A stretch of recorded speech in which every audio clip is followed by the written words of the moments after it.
UNED Derecho, videoclase. Hola, soy la profesora Regina María Pérez Marcos del Departamento de Historia del Derecho y de las Instituciones y voy a dedicar esta sesión a explicar cómo se hace un comentario de texto, que como los alumnos saben es una pregunta que es obligatoria en todos los exámenes. Y lo que voy a decir no es nada nuevo porque además está en los libros de texto, pero a la vista de los resultados de los exámenes y de que parece ser que los alumnos no entienden definitivamente cómo se comenta un texto de historia del derecho y de las instituciones, hemos decidido hacer en este formato de videoclase una sesión para explicar detenidamente esto. La primera cuestión es decir que no hay una única manera de comentar un texto de historia del derecho.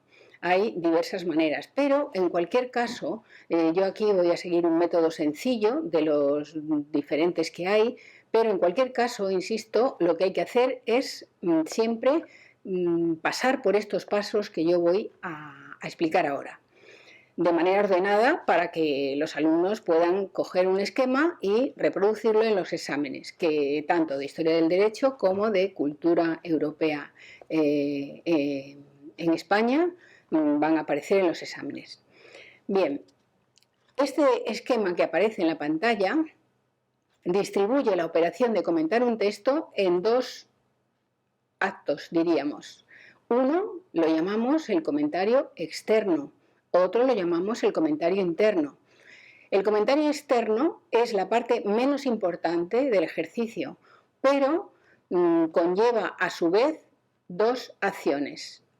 A, identificar el texto como fuente del conocimiento, para la historia del derecho, y B, captar el sentido del texto y en su caso acotar, si se trata de un texto en el que hay más información de la que nos interesa, dentro del conjunto de datos que puede ofrecer el texto, es decir, el elemento jurídico o institucional a que hace referencia y que nosotros vamos a extraer, vamos a acotar para comentarlo en el segundo paso, que es el que llamamos comentario interno, que indudablemente es el paso más importante del ejercicio. Consiste en analizar la institución que hemos acotado previamente, institución o instituciones, en función del sentido que cobra en el contexto espaciotemporal en que se desarrolla, es decir, en su momento, en el momento en que aparece. Esto es lo que vamos a desarrollar de la manera más ordenada posible. Insisto que tanto identificar el texto como fuente de conocimiento como la operación de captar el sentido y en su caso acotar constituyen la parte más formal, la inicial, la menos importante y por supuesto la más breve del ejercicio, donde se miden los saberes, por decirlo así, es en el segundo paso, que es el comentario interno, el llamado comentario interno. Aquí es donde hay que explayarse de una manera ordenada, pero hay que desarrollar más. Bien, antes de nada vamos a hacer una breve mención a las fuentes, a qué entendemos por fuentes de conocimiento de la historia del derecho. Una breve clasificación. Hay que saber que este tema es mucho más amplio, pero para comentar textos y sobre todo clasificarlos, identificarlos como fuente de conocimiento para la historia del derecho, con este esquema tan sencillo nos sirve. Debemos de diferenciar lo que son fuentes directas de conocimiento y fuentes indirectas. Las fuentes directas son las más importantes y también las menos frecuentes. Son fundamentalmente, y los alumnos deben de diferenciar esto, los textos jurídicos y también lo son las recopilaciones de cualquier tipo, las recopilaciones de cualquier tipo, es decir, recopilaciones por iniciativa oficial o recopilaciones por iniciativa privada. Como las recopilaciones recogen textos jurídicos, recogen derecho, pues también las introducimos dentro de esta clase, de este tipo de fuentes directas. En realidad las fuentes directas son las que recogen un principio jurídico y insisto en que se podrían enumerar más, pero con estas tenemos suficientes para abordar la realización de un comentario de texto. Luego tenemos las fuentes indirectas. que son las menos importantes y las más frecuentes. Son fuentes indirectas, los documentos de aplicación del derecho, porque no recogen un principio jurídico, y la literatura jurídica, las crónicas, las cartas, los relatos de viajeros, etc. Este último grupo, concretamente literatura jurídica o doctrina jurídica, crónicas, cartas, relatos y viajeros, son de suma utilidad, y aunque no son fuentes para el conocimiento del derecho muy importantes, tan importantes como pueden ser las directas, pero son muy frecuentes y a veces, a falta de las directas, utilizamos las indirectas. El alumno tiene que generar un sexto sentido, por decirlo así, esto se hace con la práctica, lógicamente, para diferenciar qué son fuentes directas de fuentes indirectas. La mayoría de las veces vamos a tener fuentes indirectas, porque es muy frecuente que el derecho del pasado no lo conocemos directamente, sino indirectamente a través de este tipo de noticias. Pero eso no quiere decir que no diferenciemos las unas de las otras. Entonces, aquí tenemos un texto con el que vamos a tratar de aplicar el primer esquema y, dentro de lo posible, en la medida en que hayamos asimilado, el segundo. Es decir, los pasos a seguir para comentar un texto, primero el llamado comentario externo y luego el llamado comentario interno, y segundo, conocer cuáles son los grupos de fuentes más importantes con que nos podemos encontrar. Aquí tenemos el texto con el que vamos a trabajar. La primera cuestión es que el texto ha de ser leído detenidamente. Y yo diría que más de una vez, porque a veces el derecho se expresa con un lenguaje no directo, un lenguaje, primero, suele incluir terminología jurídica y segundo, bueno, pues puede ser palabras antiguas o incluso en castellano antiguo que nos hagan dudar, aparte de las ideas que pueden ser más o menos ocultas. Por eso es importante leer el texto detenidamente y más de una vez. Si no se entiende la primera, claro. Vamos a leer este.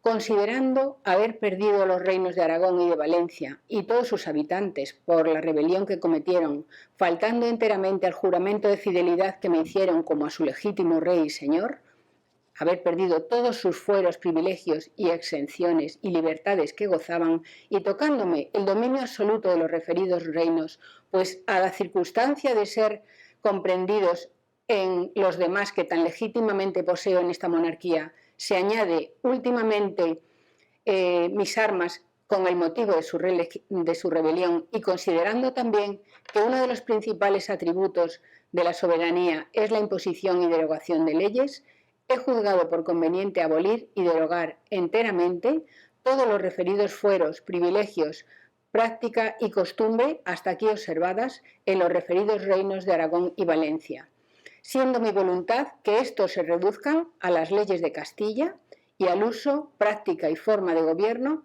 que se tiene en ella y en sus tribunales, sin diferencia alguna en nada. Decreto de nueva planta, dado por Felipe V el 29 de junio de 1707 para la nueva organización de los reinos de Aragón y de Valencia.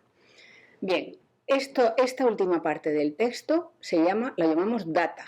Y es muy importante, no se puede perder de vista, porque es lo que nos sitúa en el eje de coordenadas correcto, además nos da una información vital para poder comentar el texto. Por tanto, y sobre todo en este primer paso que vamos a analizar del comentario externo, como identificación de la fuente. Estamos, aquí nos lo dice, deberíamos decir, estamos ante, el texto pertenece a un decreto de nueva planta, concretamente el dado para los reinos de Aragón y de Valencia, dado por Felipe V el 29 de junio de 1707, ¿para qué? Para la nueva organización de los reinos de Aragón y de Valencia. Esto sería el paso primero en su lugar A, por decirlo así. Es decir, identificaríamos la fuente de conocimiento de este texto diciendo que se trata de un decreto de nueva planta. Bueno, si sabemos algo más, también podemos decir que es un decreto. Un decreto es, desde el punto de vista formal, un tipo de norma pues promulgada por el rey a través de sus funcionarios, por supuesto, de obligado cumplimiento para todo el mundo. Se suele utilizar esta forma como para dar órdenes sumarias, órdenes directas, de arriba a abajo. Bien, el segundo paso sería dar síntomas de alguna manera de que he entendido el texto. Por eso, a lo mejor, he entendido los mensajes que me ofrece el texto, o por lo menos dentro de este texto voy a seleccionar aquellas ideas que a mí me suscitan algún tipo de comentario, indudablemente, porque esto no es un ejercicio ex novo, sino que esto se relaciona con la teoría que el alumno ha estudiado en el temario. Entonces, inmediatamente al alumno le va a venir la idea de qué es lo que tengo que comentar. Pues tengo que comentar un decreto de nueva planta. El alumno indudablemente sabe qué es eso, qué es un decreto de nueva planta, es decir,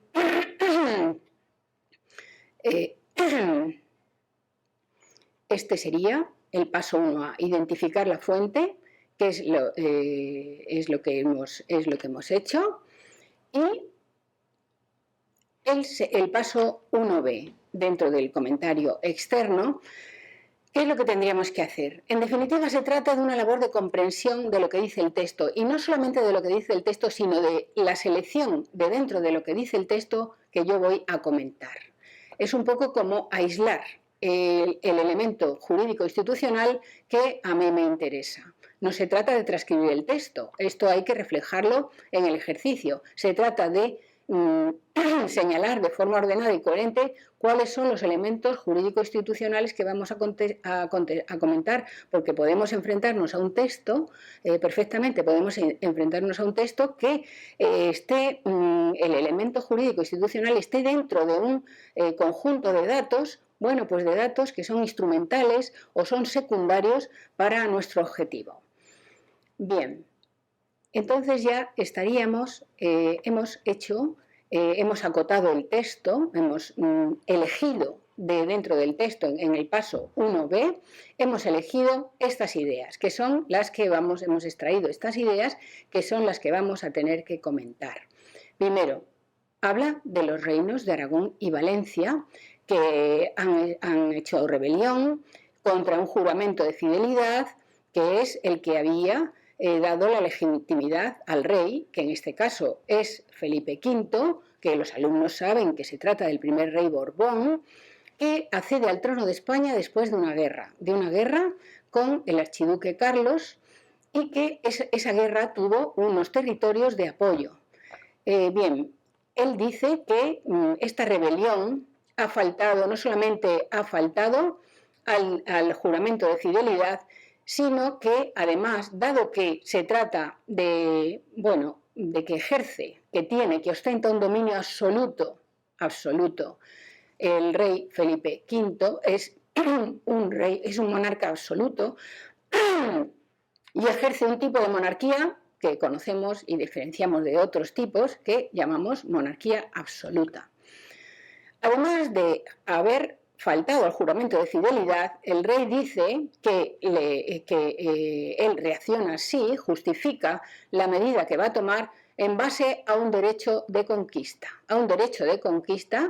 y además que informa de que él, dentro de los atributos que le confiere la soberanía que ejerce, uno de ellos es la imposición y derogación de leyes. Por toda esta justificación, esta motivación, mejor dicho, ha juzgado pues derogar y abolir enteramente todos los referidos fueros, privilegios, práctica y costumbre que hasta aquí han observado, nada más y nada menos que todo se refiere a todo el derecho diferencial que han acumulado los reinos de Aragón y Valencia a lo largo del tiempo inmemorial, desde la Edad Media fundamentalmente. Por tanto, es su voluntad ¿y cómo lo hace? Explica también cómo lo hace, y aquí está en esta idea. Dice, siendo mi voluntad que estos reinos se reduzcan a las leyes de Castilla y al uso, práctica y forma de gobierno que se tiene en Castilla y en sus tribunales. Bueno, digamos, el mensaje del rey en este caso es inapelable. El alumno cuenta con una serie de información que, por supuesto, excede el ámbito de este texto. El alumno sabe qué significan, porque lo ha aprendido en la teoría, qué significan los decretos de nueva planta, sabe que esto no es un acto único, sino que es un acto que se relaciona con otros. En realidad, los decretos de nueva planta afectan a todos los reinos de la Corona de Aragón. Se trata más bien que de un decreto, que de este es un ejemplo, es una cascada de decretos que tienen lugar desde 1707 a 1718 y que afectan a todos los ámbitos de la Corona de Aragón. Bien, dicho esto, aunque sea sintéticamente, pasamos a la parte importante. La parte importante, que es el llamado comentario interno, bueno, pues básicamente, insisto en que es la parte más importante del ejercicio, consiste en analizar y relacionar los elementos histórico-jurídicos acotados previamente en función del sentido que cobran dentro del contexto espaciotemporal en que se desarrollan. Bien, simplificando un poco esta idea, se trata de, como ya hemos analizado, sabemos de qué tenemos que hablar, es de los decretos de nueva planta y dentro de eso del decreto que se refiere a la nueva planta de Aragón, de los reinos de Valencia y Aragón, pues ya tenemos los elementos necesarios.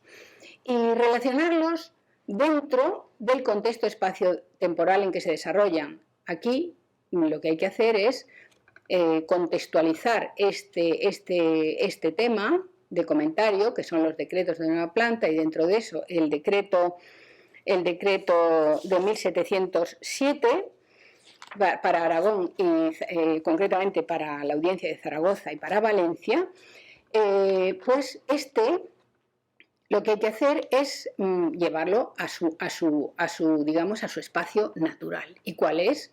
Pues el siglo XVIII, comienzos del siglo XVIII. Esta idea, aquí se trata de medir la capacidad de relación de un alumno. Esta idea ya es excesivamente, diría yo, o muy sugerente para cualquier alumno que haya estudiado de manera razonable. Sabe lo que significa el siglo XVIII dentro de la Edad Moderna. El siglo XVIII significa, en primer lugar, el advenimiento de una dinastía nueva, una dinastía de origen francés, los Borbones, que ese advenimiento se realiza a través no de un acto pacífico, sino de un acto bélico. Conlleva detrás una guerra, que además es una guerra internacional que afecta mucho a España, pero que se libra en muchos países, en muchos ámbitos de Europa.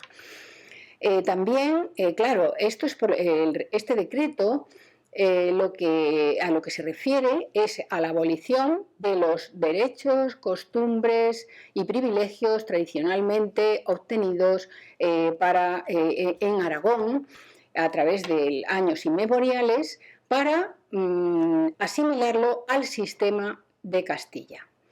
Indudablemente esto conlleva, a pesar de la justificación que el rey hace con el derecho de conquista y en todos los derechos que le confiere la soberanía que ejerce de manera absoluta, además de esto, bueno, pues el rey en realidad lo que pretende es establecer en España un sistema que le resulta familiar. Le resulta familiar porque es un sistema francés. Él trata de unificar. La unificación del derecho él la comete con este primer paso de la castellanización del derecho. Él lo que pretende es, para gobernar de una manera más racional, según sus criterios, aplicar el sistema borbónico que se lleva desarrollando en Francia desde tiempo atrás. El rey, por decirlo así, da un primer paso fundamental, importante, decisivo y radical a través de estos decretos para la castellanización, a través de la castellanización del derecho, de los derechos diversos de los territorios hispánicos, para como paso previo para la unificación jurídica. La unificación jurídica, los alumnos saben, y sigo con el hilo de relación al que se puede recurrir perfectamente para abordar este ejercicio en este momento, en el comentario interno. La unificación jurídica es un objetivo a conseguir por todos los monarcas que tienen ya no hablamos de centralismo, sino un criterio absoluto. Por ejemplo, esta idea circula dentro del derecho de las instituciones españolas desde la etapa de los visigodos. La unificación jurídica es un objetivo de todo gobernante que se siente un gobernante total, absoluto, como lo es Felipe V y como en su día lo fue el gobernante que promulgó el Liber Judiciorum. Este primer paso de la castellanización del derecho, en realidad, bueno, lo primero que habría que decir también es que el rey aquí no juega limpio, porque en realidad esto lo hace solamente, lo proyecta esta medida tan radical hacia esos territorios que le habían sido hostiles en la guerra con el archiduque Carlos. Había otros derechos, otros ámbitos dentro de España, como por ejemplo Navarra, que ostenta un derecho diferenciado que no son en absoluto, no son alterados, su derecho y su sistema no es alterado ahora en esta ocasión, porque no había sido un territorio hostil para el rey en el trono, en su acceso al trono. También hay que decir, o se podría decir, no es que haya que decirlo todo, pero algo hay que elegir una línea de relación, habría que decir que esto no significa un paso definitivo. El rey se da cuenta posteriormente de que algo que es una medida demasiado radical y difícil de aplicar. Difícil de aplicar y, de hecho, posteriormente, después de la promulgación de los decretos de nueva planta, el rey va a devolver a ciertos sectores y a ciertos ámbitos casi todo el derecho que deroga con los decretos de nueva planta, aunque no todo.